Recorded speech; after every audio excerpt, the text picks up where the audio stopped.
दिनांक 21 ऑक्टोबर 2021 रोजी संघटनेने दिलेल्या नोटीसनुसार 3 नोव्हेंबरच्या मध्यरात्रीपासून म्हणजे 4 नोव्हेंबरपासून महाराष्ट्र राज्य कनिष्ठ वेतन श्रेणी एस टी कर्मचारी संघटनेने पुकारलेल्या संपाला आज जवळजवळ 45 दिवस झालेले आहेत.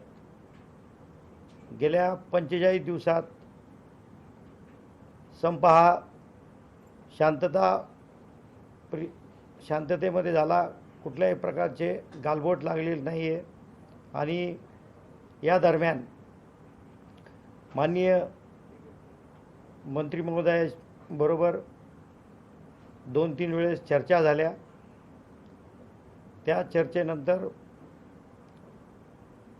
काल दिनांक 17 नोव्हेंबर रोजी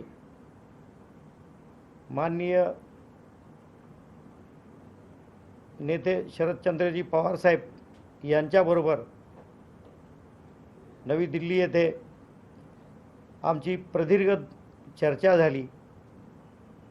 त्यांनी विलिनीकरणाबाबत जो निर्णय लागेल तो निर्णय मान्य करण्याचे ठरवले. आम्हीही आमची मागणी प्रमुख जी आहे एस टी कर्मचाऱ्यांना राज्य शासकीय कर्मचाऱ्याप्रमाणे वेतन देऊन एस टीचे राज्य शासनात विलिनीकरण करावे हे आमची प्रमुख मागणी आहे. आणि त्या मागणीवर आम्ही आजही ठाम आहोत, उद्याही ठाम राहणार आहोत. परंतु गेल्या 1.5 महिन्यापासून हा जो विलिनीकरणाचा लढा चालू आहे तो न्यायालयात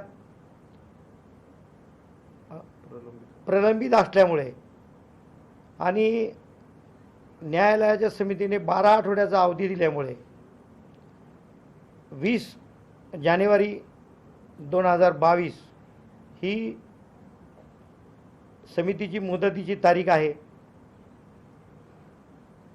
आम्ही पुकारलेला लढा हा जवळजवळ 45 दिवस झालं आज कर्मचारी त्या ठिकाणी करतायत.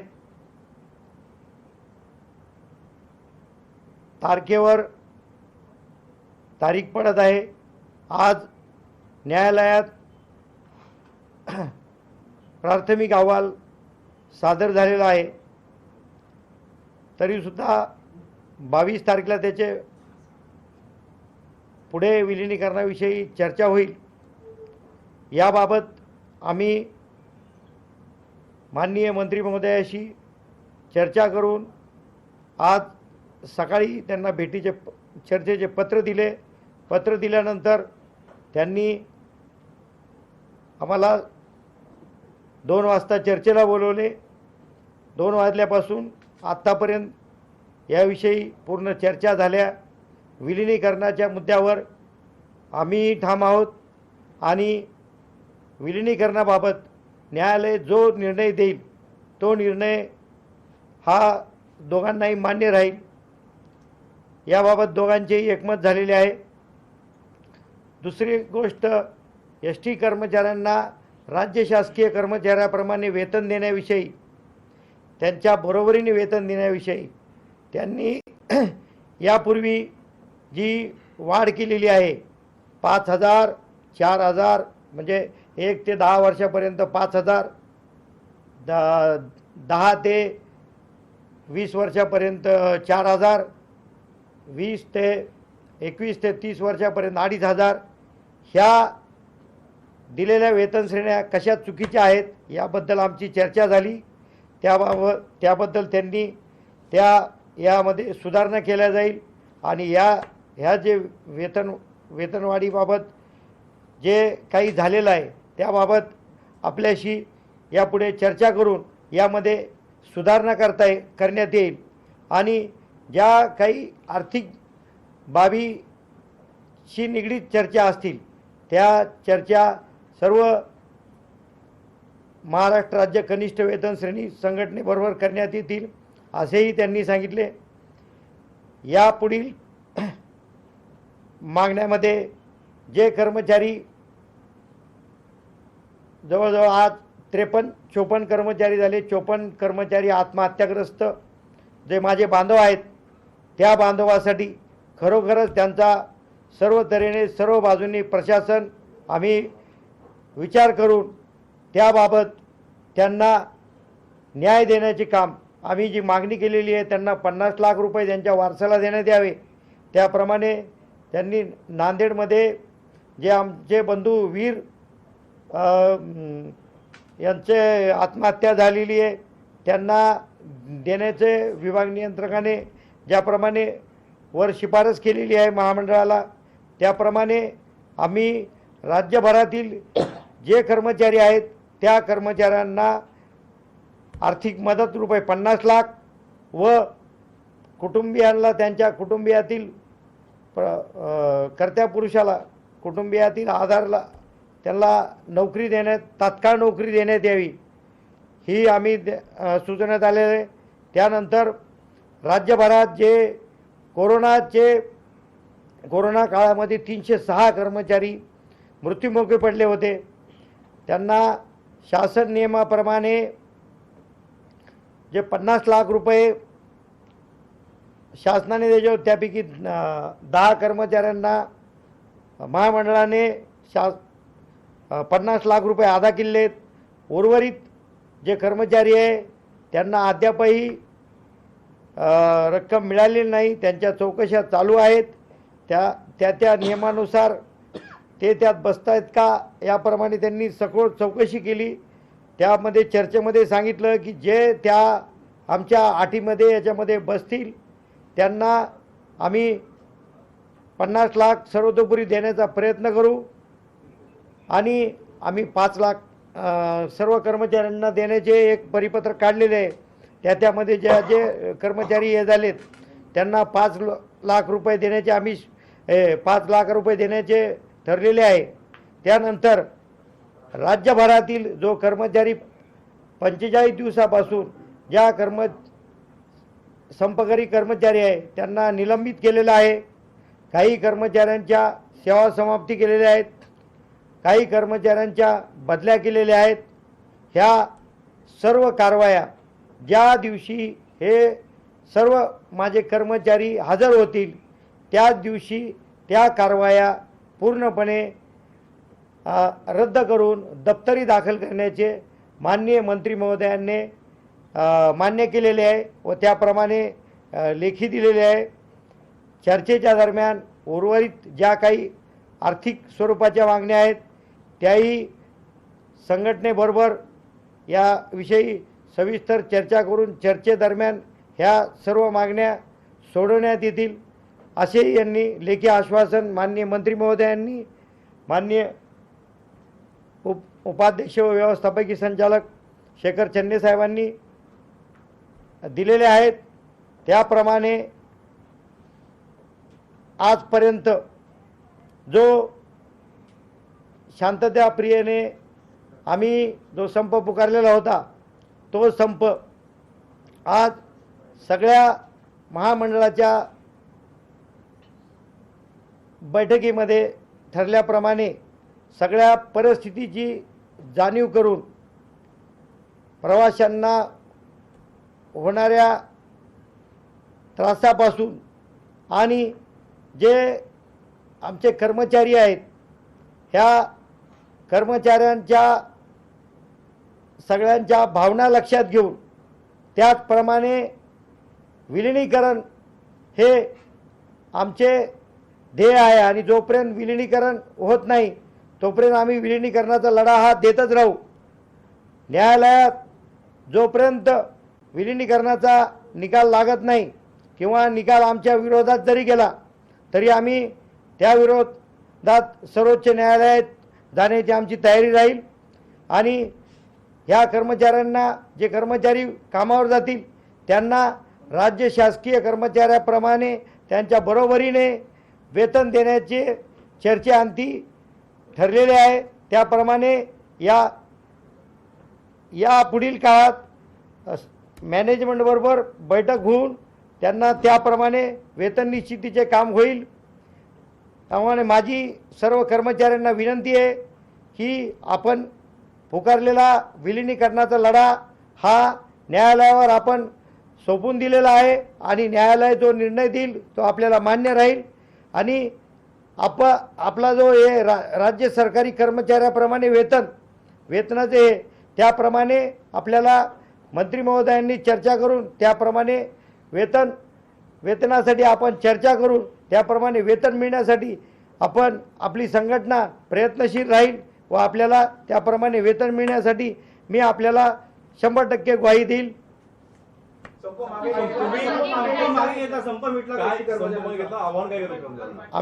मी राज्यभरातील कर्मचाऱ्यांना महाराष्ट्र राज्य कनिष्ठ वेतन श्रेणी संघटनेतर्फे जाहीर आवाहन करतो की सर्व कर्मचाऱ्यांनी आपण पुकारलेल्या लढ्याला विलिनीकरणाबाबत जे काही न्यायालयाने निर्णय देईल तो मान्य असल्यामुळे आणि आपल्या वेतनाबाबत एस टी कर्मचाऱ्यांना राज्य शासकीय कर्मचाऱ्याप्रमाणे वेतन मिळण्यासाठी आपण चर्चा केल्याप्रमाणे प्रयत्नशील असल्यामुळे उद्या दिनांक 22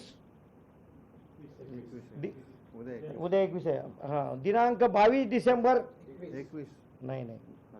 22 डिसेंबर 2021च्या 00 पर्यंत सर्व कर्मचाऱ्यांना माझी विनंती आहे की त्यांनी आपापल्या कामावर हजर राहावे. काही लांबचे कर्मचारी मुंबईमध्ये आलेले आहेत, गडचिरोली, भंडारा, चंद्रपूर ह्या ठिकाणचे जे काही लोक असतील त्यांना जाण्यासाठी माननीय मंत्री महोदय साहेबांनी आणि प्रशासनाने एक दिवस लेट झाला तरी त्यांना जॉईन होण्याची मी सूचना करतो की त्यांनी एक दिवस लेट जरी झाले तरी त्यांच्यावर कुठल्याही प्रकारची कारवाई होणार नाही आणि ते ज्यावेळेस हजर होतील त्यावेळेस त्यांच्या सर्व कारवाया ह्या मागे घेण्यात येतील. तुम्ही जी भूमिका घेतलेली आहे तुमचे वकील गुणरत्न सदावर्ते यांना ही भूमिका मान्य आहे का? कारण त्यांनी कोर्टात वेगळी भूमिका मांडली. एक मिनिट संपाची नोटीस महाराष्ट्र राज्य कनिष्ठ वेतन श्रेणी एसटी कर्मचारी संघटनेने दिली होती आणि संपाची नोटीस मागे महाराष्ट्र राज्य कनिष्ठ वेतन श्रेणी संघटनेने घेतलेली आहे. आजपासून संप मागे घेतला असं माहिती 22 आजपासून आम्ही संप मागे घेत आहोत आणि 22/12/2021 पर्यंत आम्ही सर्व कर्मचाऱ्यांना त्यांच्या कर्तव्यावर हजर राहण्याचे आदेश देत आहोत. एक संप मागे घेण्याची घोषणा करत आहात मात्र आझाद मैदानावरती कर्मचारी अजूनही आपल्या मागणीवरती ठाम आहे. त्यांचं असं म्हणणं तुम्ही जरी मागे घेतली तरी आम्ही माघार घेणार नाही. काही कर्मचारी भावनाविवश झालेला आहे त्यांना आम्ही समजून सांगितलेलं आहे आणि आम्हीही विलिनीकरणाच्या भूमिकेशी अजूनही ठाम आहोत आणि आमचा विलिनीकरण हा श्वास आहे. जोपर्यंत एस टीचे राज्य शासनात विलिनीकरण होत नाही तोपर्यंत आम्ही लढत राहणार आहोत. परंतु हे प्रकरण न्यायालय प्रविष्ट असल्यामुळे न्यायालयाच्या निर्णयाच्या अधीन राहून आम्ही ही भूमिका घेतलेली आहे. एक जमा केलेले पैसे होते त्या पैशाचं आता काय करणार आहात? कर्मचाऱ्यांच्याकडनं तुम्ही पैसे जमा केले होते. मला माहित नाही याविषयी. जे पैसे जमा केले कोणी जमा केले ते त्यांना माहिती. कर्मचाऱ्यांमध्ये संभ्रम आहे. नेमकी तुमची भूमिका लक्षात घ्यायची का सदावर्तेंची? सदावर्तेने तुमच्यामध्ये फूट पडली का? आमच्यामध्ये सदावर्ते साहेबांमध्ये फूट पडलेली नाही. आम्ही नेमलेले जे वकील होते आणि राज्यभरातील कर्मचाऱ्यांच्या वतीने जे न्यायालयाच्या कामकाजासाठी आम्ही जे वकील नेमलेले आहेत ते आमचे वकील साहेब माननीय सदावर्ते साहेब आहेत आणि सदावर्ते साहेब हे आम्हाला निश्चितपणे विलिनीकरणासाठी न्याय देतील याबद्दल आम्हाला कुठल्याही प्रकारचं हे नाही. विविध ठिकाणी सांगितलं की संपाचे होते ते आझाद मैदानात होते. आता सदावर्तेंनी जर कर्मचाऱ्यांच्या बाजूने त्यांना जे आझाद मैदानात अजूनही संपावरती ठाम आहेत त्यांच्या बाजूने ते उभे राहिले तर तुम्ही सदावर्तेंशी चर्चा करणार का? कारण सदावर्तेंची भूमिका वेगळी तुमची भूमिका वेगळी आहे. नाही, चर्चा करण्याची आता काही नाही. आम्ही संप मागे घेतला आहे त्यामुळे चर्चा करण्याची कोणाशी तयारी नाही. आम्ही चर्चा प्रशासनाशी केलेली आहे, शासनाशी केलेली आहे. त्यामुळे आम्ही आता चर्चा कोणाशी करणार नाही आहे. संप आम्ही पुकारला होता, आम्ही मागे घेतलेला आहे. आंदोलन करते आझाद मैदानामध्ये आहे त्यांना तुमची भूमिका समजावून सांगणार आहात का? आम्ही गेल्या 3 दिवसापासून आझाद मैदानावरील सर्व लोकांना आमची भूमिका सांगत आलेलो आहे आणि सांगतोय. आणि यापुढे म्हटलंय की संपाशी एकही कर्मचारी संघटनेचा संबंध नाही, हा दुखवट आहे. आज सकाळी तुम्ही आझाद मैदानात असतानाही त्यांनी हेच वाक्य वापरलं, त्यामुळे त्यावर तुम्ही काय म्हणणार? सदावर्ते साहेबांनी काय म्हणलं आणि त्याला मी काय उत्तर द्यावं हे मी त्याच्याविषयी बांधील नाही आहे. पण तरीसुद्धा मी तुम्हाला सांगतोय की आम्ही पुकारलेला हा संप आहे आणि आपल्याला माहीत आहे की न्यायालयात त्यांनी संपाची व्याख्या जी प्रत्येक कर्मचाऱ्यांचे त्यांनी ज्यावेळेस म्हणले होते की ॲफिडेविट मागतो आणि जे 50 त्यावेळेस 42 कर्मचारी आपले आत्महत्याग्रस्त होते, त्या आत्महत्याग्रस्त 42 कर्मचाऱ्यांचा आम्ही संप न करता वैयक्तिकरित्या दुखवटा पाळत आहोत असा त्यांनी उल्लेख केला होता. आणि तो दुखवटा घेऊन आज सदावर्ते साहेब हे चालत आहेत. पण ते तुम्ही म्हणताय की ते तुमचे वकील आहेत, तुम्ही म्हणताय, तर आता तुमच्या म्हणण्याप्रमाणे ते आता मागे हटतील का? जरी नाही हटले तर आम्ही आमच्या भूमिकेशी ठाम आहोत. आम्हाला विलिनीकरणाविषयी आम्ही ठाम आहोत. जर त्यांना आमची केस लढायची नसेल तर आम्हाला साहजिकच दुसरे वकील बघावे लागतील आणि आम्ही त्यानिमित्ताने आम्ही दुसरे वकील संघटनेतर्फे लावू. आंदोलन हायजॅक करण्याची भीती वाटते का? आंदोलन हायजॅक करण्याची आम्हाला आंदोलन हायजॅक करण्याची कुठल्याही प्रकारची भीती नाही आहे आणि होणार नाही. तुम्ही आता आझादवरती जाणार आहात? होय, आम्ही आझाद मैदानावर जाऊ.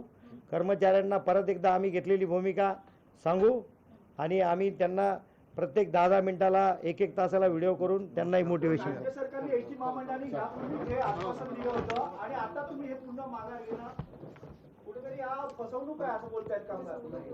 हे चुकीचं आहे, काहीतरी फसवणूक